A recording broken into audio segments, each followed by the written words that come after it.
Saudi আরবের মক্কায় রীতি অনুযায়ী প্রতি বছরের মতো এবারও পবিত্র কাবা শরীফের গায়ে স্বর্ণখচিত নতুন গিলাফ পরানো হয়েছে। কাবাকে আবৃত করে রাখা কাপড়টিকে বলা হয় কিসওয়া বা গিলাফ। প্রতি বছর ৯ জিলহজ কাবা শরীফে পুরনো গিলাফ পরিবর্তন করে নতুন গিলাফ পরানোর রেওয়াজ।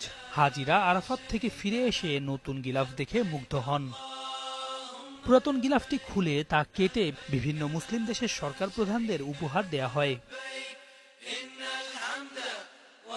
গিলাফ পরিবর্তনের কাজে মসজিদুল হারামের দায়িত্বপ্রাপ্ত তত্ত্বাবধায়ক নেতৃত্ব দেন। এ সময় সৌদি বাদশার প্রতিনিধি সহ দেশটির ঊর্ধ্বতন কর্মকর্তারা উপস্থিত ছিলেন। কাবা শরীফের দরজা ও বাইরের গিলাফ দুটোই মজবুত রেশমি কাপড় দিয়ে তৈরি। গিলাফের মোট ৫টি টুকরো বানানো হয়, ৪টি টুকরো চারিদিকে এবং পঞ্চম টুকরাটি দরজায় লাগানো হয়। টুকরোগুলো পরস্পরের সঙ্গে সেলাইযুক্ত।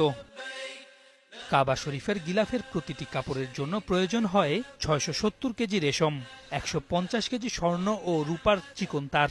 ৪৭ স্থান সিল্কের কাপড় দিয়ে তৈরি হয় এই গিলাফ।